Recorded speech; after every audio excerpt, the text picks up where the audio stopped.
For your viewing pleasure, this broadcast of the Municipal Council meeting of Alpena is made possible by the funding provided by the City of Alpena. Thank you for your generosity. It's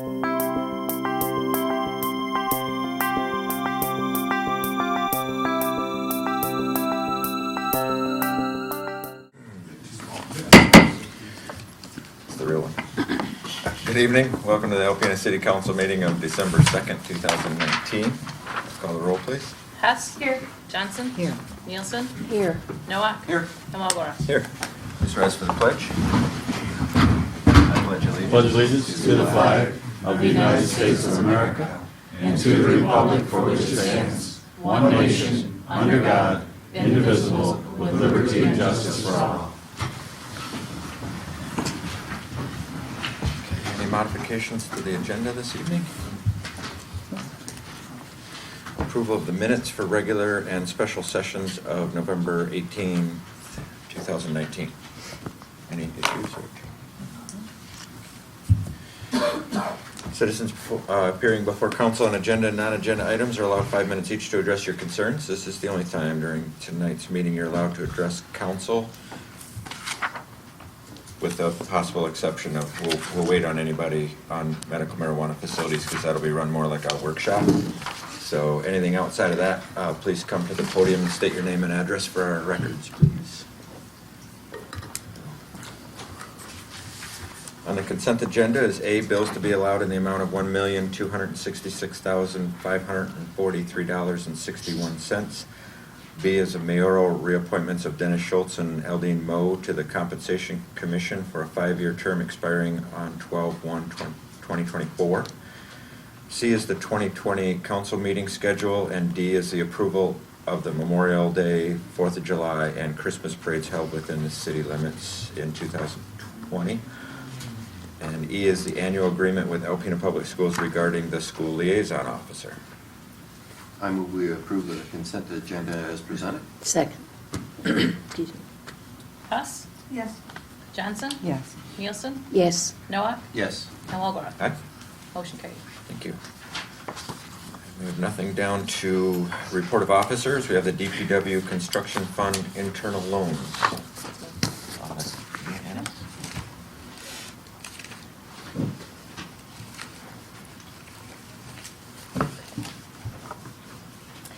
As you may recall, on January 22nd, the council approved an internal loan of $80,000 from the DPW Construction Fund to the general fund for the purchase of an ambulance remount. The Fire EMS Department will pay the DPW Construction Fund $4,800 in total interest. The Fire EMS Department is now in need of additional funding for the purchase of the SCBA cylinders. The department has already paid $80,000 this fiscal year, with an additional amount of $86,432.33 due. The original plan was to finance the remaining amount due from community leasing partners. The company would charge $2,627 in interest. In a discussion with the city engineer, Rich Sullinger, we decided that instead of paying the interest to a financing company, we would like to pay the interest to ourselves by borrowing from the DPW Construction Fund. We decided that an amount of $1,300 for interest would not only benefit the DPW Construction Fund, but also the Fire EMS Department.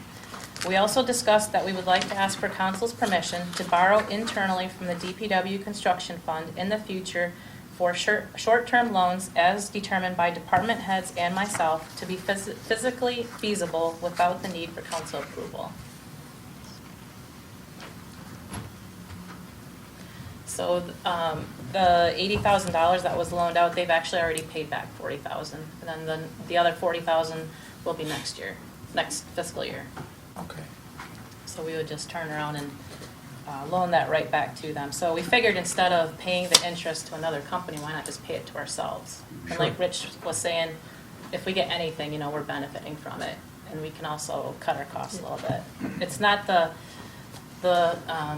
I guess in the past, like loans from funds have been at 4% simple interest, and this isn't that. It would actually be more than the $2,600. So we just figured anything is better than nothing. So, and we don't have any immediate need for the money from the DPW construction fund. So this would be repaid next year. The 86,000 would be. Well, actually, all of it would be, Done by next year. yeah. And you figure that amount of interest on this one is 1,300, and you determine that how? We just took half of what. Half of what the Yeah. finance company would have? Mhm. Okay. It makes sense to me. I mean, it makes perfect sense. Do you And- have any policies or anything regarding any internal loans like this, Greg? Maybe you can answer that? Not that I'm aware, it's been going on for many years where we borrowed.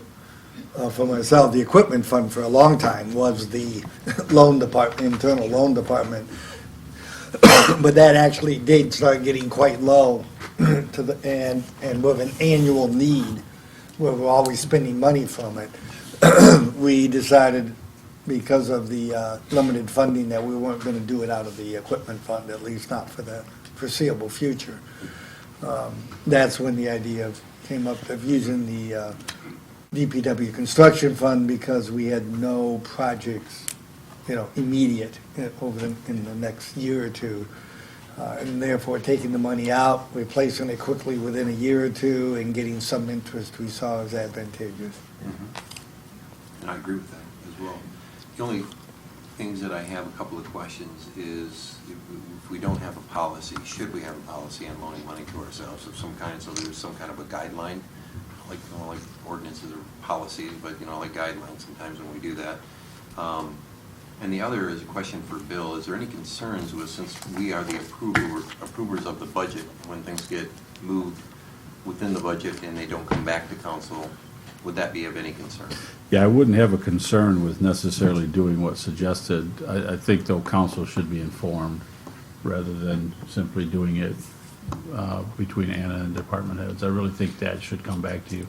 Okay. Because if any of you want to individually have more information about it or lodge an objection, and just so that you're aware of what's being loaned and what it's for, and at least give you guys an opportunity, if there was a specific loan that you weren't comfortable with, that you'd have the option to hear it and vote on it separately.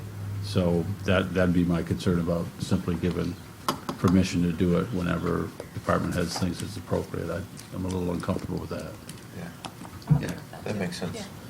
And I would- I have, again, no concerns. I think this is a fantastic idea, and, again, it's another, great work here, and all the department heads are trying to figure out how we can loan the money, but, save on interest as well. So thank you for the work on that. Yeah. And as far as a policy, it's not a problem to put one together. Whether, I guess, I'll kind of preface it by saying, if it is possible to have something by the next meeting, I'm not sure it will be. Otherwise, certainly, when I sit down with Rachel, the new city manager, I will express the need to do that as quickly as we can here in the next, month or that, to get it in place, because it does make sense. Yeah, I don't know. I'll let you determine with staff how this policy is going to read and what should or shouldn't, what it shouldn't say, but. Well, you will have to Because, approve. I mean, we'll have to approve it, Yeah. obviously, but I'm just going to go out and say that I'm going to think that Rachel's going to have a lot to do in her first couple of months, several. I'm not really, is there any This is necessity coming for back a rush on to us this? every time. I don't see any rush on that at Well- all, and, The other thing that could be done is it could be done and presented to you with the next budget. Yeah, I mean, I don't think. That there's may a big be rush. an appropriate time to do it, would be at budget time, I would. to cover future instances of such use of internal funds for a loan. That's fine. So that could be held off till then. Yeah, I'm very. And probably, whether, Anna, Rich has been involved in these, Rachel, combined, they put a policy together. Yeah, that makes sense. Okay. And submit it with a budget. Also, just to note, I believe the fire EMS is going to be paying off an ambulance this fiscal year, that $50,000 payment. So that money can be used next fiscal year to pay towards these loans. Awesome. Yeah. I move we approve the loan from the DPW Construction Fund to the Fire EMS as presented. Second. Johnson? Yes. Nielsen? Yes. Noah? Yes. Walagora? Huh? And Hess? Yes. Motion carried. Thank you, Anna. And Rich?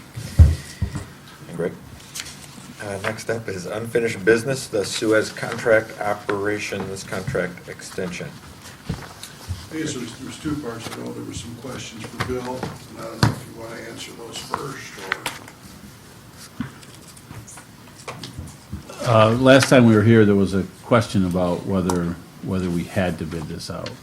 And I don't see anything in the charter or the policy that makes us do that. Council can always direct staff to do that if you thought it was appropriate, but there's nothing that makes us do that. And then second, there were some, I don't want to call them typos, but there were some references in the agreement or the amended agreement to the original agreement that didn't match. And I have not seen a new copy of the corrected agreement, if there is one yet. Rich sent me an email today with a couple that he caught, or that Greg caught, or that they caught, somebody caught. But if council is going to take action and vote on it, I would say that you do it contingent upon me reviewing the final copy from SUEZ, just to make sure that there isn't anything else in there. There wasn't anything in the amended agreement that I had concern with, except as it referenced back to the original agreement, some of the numbers just didn't match. So for instance, one had 2.01 G when it should be 2.01 F. So there were a few issues like that, but there wasn't, it wasn't the substance so much as the style of the amended agreement. Makes sense. At that November 18th, 2019 City Council meeting, the renewal of the contract with SUEZ for operations of the water and sewer utility was discussed. City Council members requested staff to investigate the cost charged by SUEZ in comparison to other companies, basically to assure the city is still obtaining the best deal possible. To that end, staff looked at the most comparable local contracted utility operation, Huron Shores Regional Utility Authority, HSRUA, out of Tawases, Oscoda. This utility authority only treats water, a surface water source similar to ours, and maintains the transmission water mains to the various utility authority members. Thus, as a comparable, I reviewed their costing for water services to that of SUEZ for the city of Alpena. Per the auditor's report for the year ending December 31st, 2018 for HSRUA, the billing, the contractual services portion of the operating expenses, which HSRUA pays, was $753,610. The billing from SUEZ for October 2019, when I attached a copy, lists the cost for services at the water treatment plant and distribution system at $48,525.12 and $10,617.25 respectively. The yearly cost would be $710,359.80. This is less than what HSRUA is paying for contracted services. It should also be pointed out that HSRUA only maintains the water transmission lines, while our contract with SUEZ is for the entire distribution system. While not getting into the fine details of the costing for HSRUA, it is apparent that the contract the city holds with SUEZ is competitive and cost-effective. In another review of costing, SUEZ currently charges the city of Alpena an hourly rate for services outside of those outlined in the contract for utility operations. The example being the services provided to clean the debris and sediment from the catch basins throughout the street system. SUEZ charges an hourly rental rate for the vector truck and charges an hourly rate for the employee to operate it. The rate charged to the city is $28.63 per hour, which includes SUEZ's 34% overhead rate. The city of Alpena charges a 78.78% overhead rate and charges out Technician 1 employees at $33.86. The hourly rate charged by SUEZ is less than the rate paid by the city. The city has renewed the SUEZ or its predecessor's contract since 1986. The rates and fees charged throughout the contracts are periodically evaluated. A good bookmark is the water and sewer rates charged to our customers, which is related to the operation and maintenance costs of the utility, as well as the capital reinvestment into the system. The average cost over the last 3 budget years for operating and maintenance of the utility, which includes not only the contracted costs, but all costs other than capital, is $3.54 per thousand for water and $3.73 per thousand gallons for sewer. Costs directly related to SUEZ's contract per thousand gallons of usage are $1.47 for water and $1.57 for sewer. Based on comparing the hourly rate with overhead that the city currently pays our employees and the rate billed by SUEZ, and the present contracts provides the most cost-effective option for the utility customers.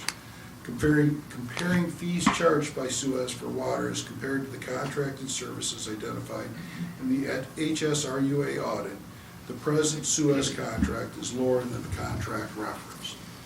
So, it's very difficult to go out and get an apples to apples exact comparison, so we had to look at generalities. This was the closest generalities, and in fact, SUEZ at one time operated the facilities down there that HSRUA is presently, or that their contracted services are operating. And Mike indicated that they're pretty comparable as far as from the water aspect. The sewer, where there's not a lot of entities out there that operate the sewer in the same capacity and manner like SUEZ does. So we took what we had available and provided that as a comparison to costs.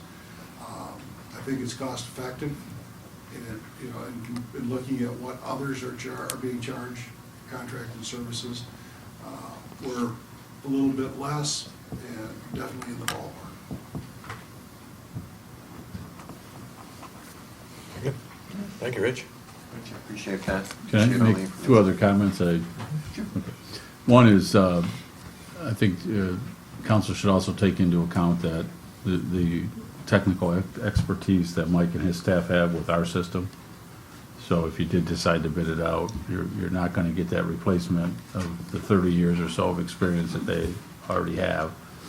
And also the employees are, not every single one of them, but most of them are local people. So if you bid it out and got another company in because it was a little cheaper, that you might lose a whole bunch of local folks that were employed as part of that transition. So I just think both of those things are important for council to consider as well, in terms of if you did ultimately decide to bid it out, that those things should be taken into consideration. Yeah. Thank you, Bill. Yeah, I feel the same way. Yeah. So, Exactly. I think what you've done is fantastic, and you're right, researching any comparables on anything like that is very, very difficult because you can't find all the same services. I think the other thing too that isn't even stated here is I know for a fact there are additional services that SUEZ does provide to customers that I don't think we get billed for or it's part of the subscription costs that they charge us as well. So, and I've heard plenty of stories from people who, and I've sent some over to Mike, thanking them for the service above and beyond, guys showing up, on Thanksgiving Day or whatever it would be, just to make sure that they were up and running again. And I know that's part of what they do, but the friendly service that they're getting and everything else kind of goes beyond that as well. So, I appreciate all the work that you did on this and coming back to us with some comparables on that too, Rich. entertain a motion to approve the contract once Bill Pfeiffer has reviewed it for clarity and corrections. So moved. Second. Nielsen? Yes. Noah? Yes. Walagora? Aye. Hess? Yes. And Johnson? Yes. Motion carried. Thank you. Next up is new business. A is the gravel aggregate bid recommendation. Rich? On November 19, 2019, the city received bids for supplying gravel aggregate materials to the city of Alpena. Bids were sent to 8 vendors as well as posted on the city's website, with 1 bid received as follows. And that was from Specification Stone. And their prices are outlined in the spreadsheet. I'm not gonna sit here and read every one of those numbers off, but we also include the 16, 17, 18, 19 prices from Specification Stone products. There is an increase, from 18 to 19, there was a 50-cent increase in the 23A aggregate picked up. From 19 to 20, that would be about 24 cents, so a little bit less of an increase than the previous year. And in 16, when we bid this out, there was only the 1 bid as well. Specification Stone, Glancy did submit, but they indicated no bid at that time. Doesn't surprise me that there's only 1 bid. They're basically at the back door of City Hall, or of the DPW facility there, and can provide it very efficiently. For price comparison, I've attached a spreadsheet reflecting prices from the previous 4 years, with the Specification Stone has provided the service to the city. Mark Larson of Specification Stone has indicated a reasonable price increase for the length of the proposed contract. Purchases will be made as needed or stockpiled and placed into stores until the item is used and billed to the appropriate department. It is my recommendation as city engineer to award the gravel aggregate bid to Specification Stone for the as-bid unit prices for a 3-year period with the possibility of a 1-year contract renewal.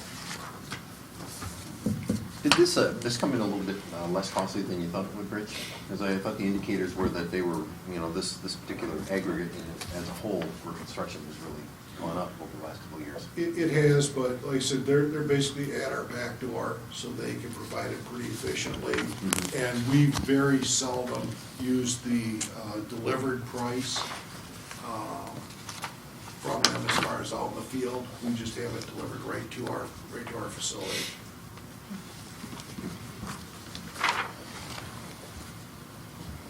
I move we award the gravel aggregate bid to Specification Stone for the as-bid prices for a 3-year period with the possibility of a 1-year renewal. Second. Noack, Yes. Walagora, Okay. Hess, Johnson, Yes. and Nielsen. Yes. Motion carried. All right, thanks, Rich. And moving up for B, which is the hot mixed asphalt patching program bid recommendation. On November 19, 2019, the city received an open bid for the HMA Hot Mixed Asphalt Patching Program for 2020. This contract provides bituminous asphalt services to the city as needed, with cost billed to the appropriate line item where the work is performed.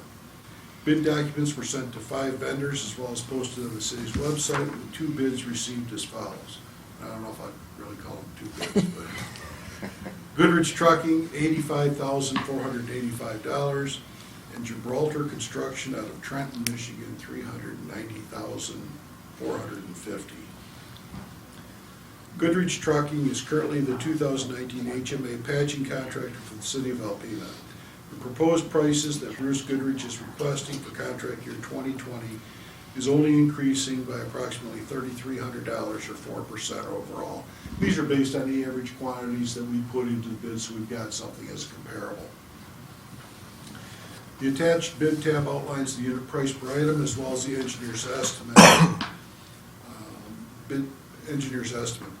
With only a slight increase amount proposed and very comparable to the engineer's estimate, it is my recommendation to city engineer to award the 2020 HMA patching contract to Goodrich Trucking for the unit prices totaling $85,485. This contract does allow for the possibility of an additional 1-year renewal if both parties can agree on the pricing.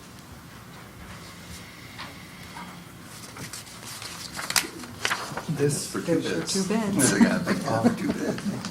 Rich, Go ahead. just clarification. You said for 2020, yet the bid shows for 3 years. Is this a 3-year contract or a 1-year Let me contract? just take a picture. So we make sure we make the right motion. No, it's a 1-year because we have to come back with prices every year. Okay. Okay. And I was going to say, with Goodrich, being here, is there any other locals? I mean, I think they pretty much went out of business, if I'm not mistaken. There was one other local paving contractor who we did have contract with until due to health, he went out of business and Bruce bought him out. There is another plant in close proximity out on M32, but they only operate when they're doing work for MDOT. So there's really no other paving contractor.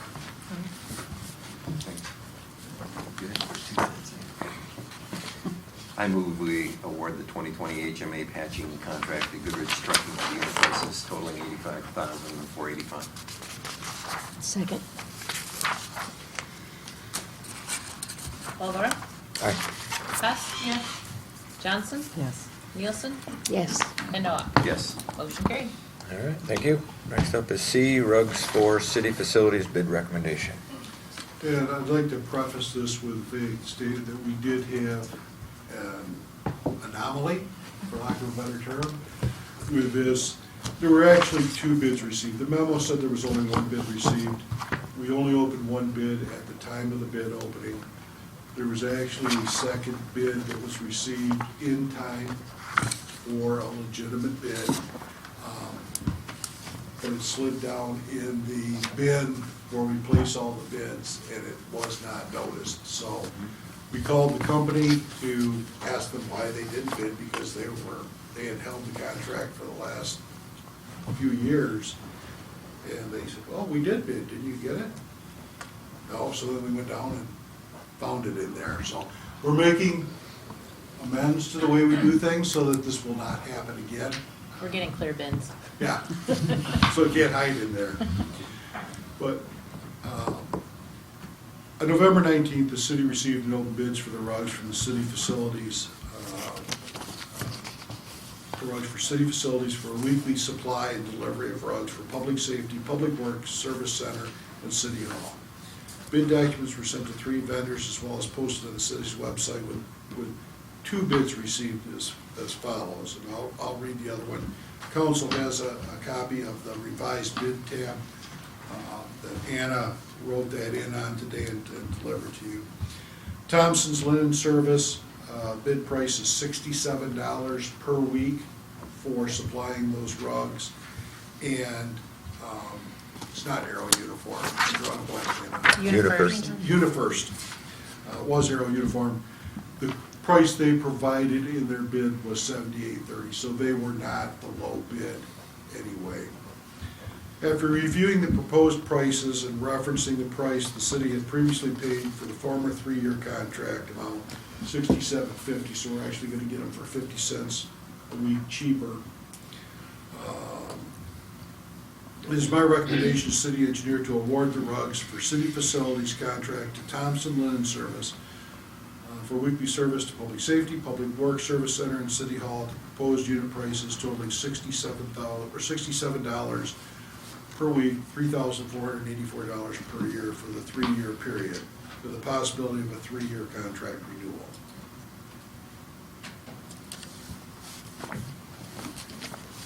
Two bids.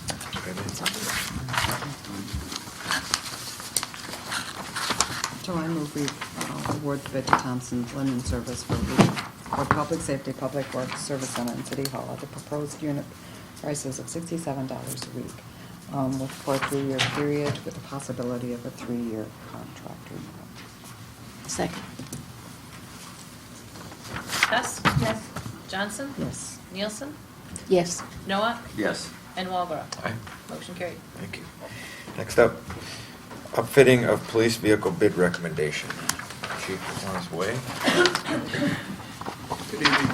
On November 12, 2019, the city received an open bids for the equipment outfitting of the most recent patrol vehicle project. Bid documents were sent to 1 vendor and also made available on the city's website. 2 bids were received, one from Priority 1 Emergency in Canton, Michigan for $11,742.67.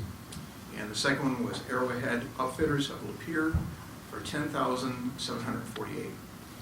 As I indicated in my memo, although we have had a long-standing relationship with Priority 1 Emergency, They've been a great company. Like I said, we've been very satisfied with their work. I simply can't ignore the potential savings offered by Arrowhead. This research could not find any negative entries or comments about Arrowhead. So, you know, when you always go with a new vendor, you're always going to keep your fingers crossed and hope that things go well. But I thought we'd give it a try for the potential savings. Furthermore, it was brought to my attention that, you know, we get caught up in our lingo and so forth, and upfitting, just to let you know, for those who are not aware of it, upfitting is basically, we get the vehicle from the dealership, and we take it to a shop, or they actually deliver to a shop, and the vehicle is gutted. They strip out the interior right down to the metal, and they proceed to install several thousand feet of wire and lights and so forth. And some of the equipment, which is not included in this bid, like radios, radar, our in-car video cameras, our computers, those are actually bought separately, so those are not included in this package price. What's included in this $10,748 is things like the mounts for the computers, the prisoner compartments, you know, the partition that goes behind the officer, separates us from the prisoner, weapons, all of those type of things. And as we all know, nothing is cheap, so it all adds up. When you first look at the, and I printed this off if anybody would like to see it, I only made one copy tonight. If this is basically what they responded with the breakdown of a parts list that we supply, we tell them what we want, and they say, okay, this is what's going to cost you then. And also, obviously, the labor for doing the job. So that's upfitting a vehicle. So, any questions on that? The only question I have is Arrowhead Uplifters, have they been in business a long time? Have they been doing this just as long as our previous vendor? Not as long as I researched. Apparently, they're owned by firefighters, so I kind of had a little bit of reservation about that. But by all accounts, they're a fairly well-established company. They haven't been around as long as Priority One. But I met them at a conference a year or two ago, and we chatted a little bit. You know, we exchanged business cards, and then when we posted, they were watching for our build. And so I spoke with the manager there, and I told him, I said, hey, if you get the bid, you know, these are our expectations. And so, you know, hopefully it'll be okay. And like I said, Priority One it's been a great company to deal with, and it's always kind of a risk when you kind of leave that safe zone and go someplace else. But again, for $1,000 savings, I'll take the risk right now. If we get burned, it'll happen once. Mm-hmm. So, knowing you, I trust that. So, any other questions? Sir. All right. Thank you very much. Thank you. I move we approve the bid from Arrowhead Upfitters to outfit the 2020 Ford utility patrol vehicle. That was easy to say. Second. Johnson? Yes. Nielsen? Yes. Noah? Yes. Walagora? Aye. And Hess? Yes. Motion carried. Thank you. And last on our list before our brief recess is the Goose Control Hunt summary. And I'll be brief, because it's not often you see recess on the agenda for city council, so I know how excited you all are. Anyway, as you know, the city goose hunt was held as planned on September 5th, 12th, and 19th, 2019. Notices were, as always, posted at the entrances to parks and bypass, barricades were deployed, and press releases were issued in advance of the control hunt. There were 5 hunters at Mishikiwas and 800 at the county fairgrounds. Sergeant Billy Gould from the APD used his boat to patrol the river, while Jerry Hollister and his dog kept the geese off city property, the high school athletic fields, soccer fields, and Cow Island. During the first control hunt on the 5th, 32 geese were harvested, 52 were harvested during the 2nd, and 31 on the 19th. Extending the hunt an additional hour until 1 p.m. Seemed to help, as several additional geese were harvested during that hour. In all, 115 geese were removed from the city. So this is the 4th year of what we would call the more modern city goose hunt. So starting back in 2017, or actually in 2016, there were just a couple guys and myself at Mishikiwas, and we harvested 32. In 2017, there was 99 removed. In 2018, there was 85, and this year there was 115. Hopefully, this will help reduce the number of geese that nest in the city and spend all summer along the bike paths and the parks. The control hunts the previous 2 years seem to have had a very good effect. Large numbers of geese didn't show up in the parks until late July into early August, and those are the ones that come in from other places where they're born. Several geese were donated to local citizens who requested them and to the Chamber of Commerce for use in their annual dinner, so you can look forward to that, Cindy. This was the third time Jerry and his dog were utilized, and the total cost for that was $200. There were no unexpected or unfavorable incidents during this year's hunt. We did have some news media coverage, and most responses I heard were positive about the steps the city is taking to control the giant Canada goose population. And if anybody has any questions, I'd be happy to answer. Thank you. Thank you, Don. Got a receipt file, please? Move we receive and file. Second. Nielsen? Yes. Noak? Yes. Walagora? Aye. Hess? And Johnson? Yes. Motion carried. All right, let's just take a quick recess and come back and do our workshop on medical marijuana facilities.